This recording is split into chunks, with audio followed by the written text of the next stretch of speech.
Hey guys, Jacob with Jacob Comics. Happy New Comic Book Day, September 25th, 2024. Hope all you guys found all your books in your cubby, on the new comic book shop wall, or mailed to you. However you guys get your books, I hope you found all the books you're looking for this week. I know I did here in the loud, mysterious black bag. Before we get dived into that, do want to, as always, shout out my Instagram live sales. Come check them out. We got CGC 98 mystery boxes. A bunch of fun times are had. Click the links below. Give me a follow on Instagram. I would appreciate it. All right, guys. Loud, mysterious black bag out of the way. First up this week, I am seriously regretting buying this book. Man, the last two issues weren't like awfully bad, but I was just not really interested in the story, right? I was just like, I don't know. I'm not really too interested, and I went ahead because, you know, I kind of think this character right here, he looks cool, and they haven't really revealed anything about him or much of the other new characters either. So I was like, let's give it a shot again. And guys, did anybody read this week? What is this garbledy-gook? There's like grammatical errors. I had a hard time reading through the issue. Several grammatical errors, which made several sentences completely, I was like rereading them just over and over, like, what is actually going on in this book? Trying to figure it out, you know what I mean? Like, doing my due diligence to follow this storyline. And I gotta admit it is the worst comic I've read that's come out, you know, like new books, new comic book day books in the last forever. I have not read anything this bad in a while. It's so bad that I have no choice now at this point. I was already kind of wavering on the wire. Do I continue this? Do I not? Now I'm definitely like, I am not continuing this. I have zero interest in what's going on. I'm not really sure even like what the setup is. And because, unfortunately, this is just how it is. Because the story is delivered so poorly that I am unable to follow it, I can't even be excited about the panels at the back of the issue and some of the dialogue there that seemed like slightly interesting. I don't care what you're doing, because none of the rest of the 25 pages made any sense at all. So, you know, yeah, sure, last 2 pages, teaser for the next issue, great, but what did I just read? I couldn't even, if you asked me to give you a breakdown of this issue, I could not. I don't, you know, there was bantering between characters that just made no sense at all. I was like, where is this coming from? Lost. I'm lost with this writer. I like can't actually believe that this was pitched to Marvel. Somebody okayed it. That all of the grammatical errors like got past editors. I'm in shock. In shock. I don't know what else to say. Crazy. All right. Moving along. Moving along, guys. Another book that I have not really been enjoying that much. In my number 3 slot, 4 books this week, so number 3 spot is Ram V's final issue on Detective Comics. What is this? 1089. I feel like it was just mid. And the art, as always, is very disappointing to me.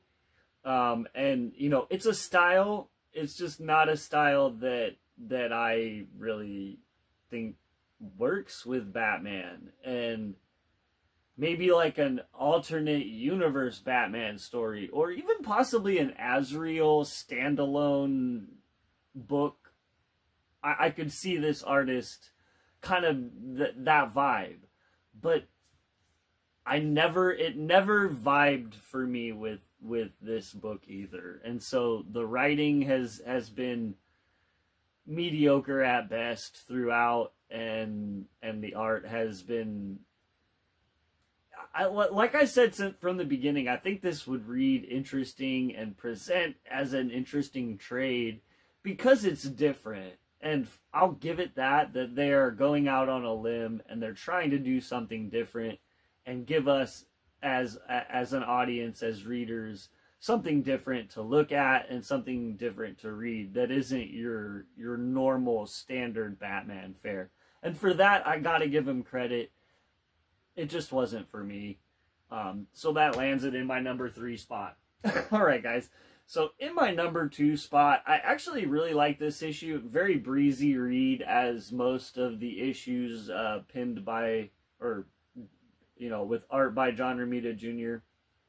He has a really great flowy style that is just, you know, he's been doing comics for a long time, guys. He really knows how to lay out some panels and where the characters would fit nicely for you to transition to the next panel. And so, you know, I got to give him that. And I am actually, you know, this is the second issue in a row, really, maybe third, that I'm actually kind of really enjoying this this Tombstone storyline that Wells is bowing out on as sort of his throughput storyline to his whole run. It was a part of the beginning of the run and gang war and all the things.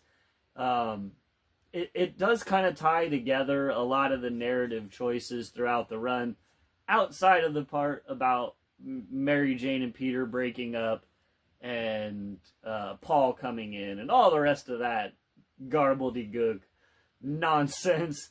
But this is kind of like, at least like the good, interesting part of the run that we're bowing out on. And so I'm there for it, especially with John Romita Jr. on art. Now, in my number 1 spot, continuing the trend of just being one of the best books on the shelf right now, and I'm absolutely enthralled with with Gail Simone's writing on this book, and Marquez's artwork is awesome. This is a great book, guys. I don't even really want to say too much. I feel like I would be spoiling it. So I'm gonna leave it at we learn some more about the new characters that were introduced in the last issue, and you know, we are drawn into their characters. You know, you were given reasons to like each character for the individual different person that they are. And you know, something with the X-Force run, you know, if I were to compare this versus the X-Force run, that they just completely dropped the ball and have no idea about the new characters and don't care.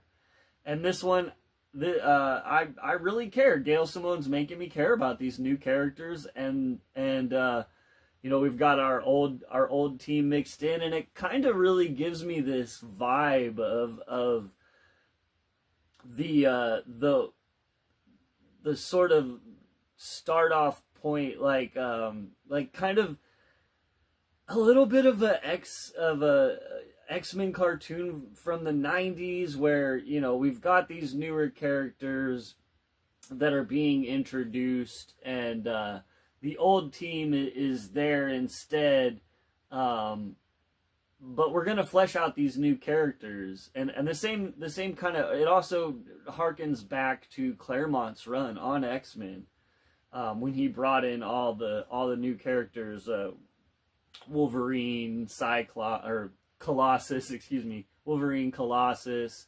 Storm, Nightcrawler. It sort of gives me vibes of that kind of a book right now, where we're introducing these new characters. They're super kind of interesting, and we have our you know, original team of characters that that are going to make you stick around because they have a great character dynamic with each other.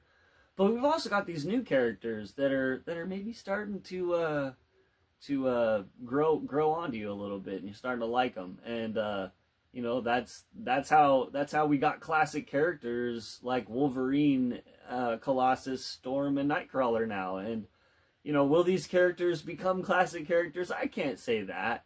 But at this point, it's giving me those vibes, and I'm having a lot of fun with it. And it kind of, as I'm reading it, I'm like, man, I really hope Gail Simone can stick this out for a 3 or 4 year run. I really think that could be something special for us to all look forward to every month. So that's what I have today, guys. I hope you guys are having as much fun enjoying the comic books as I am this week, whether you like them or not. The conversation is always fun. We'll see you guys next time. Leave the comments below if you have any comments about any books you're reading or anything like that. We'll see you guys next time, and have a great day.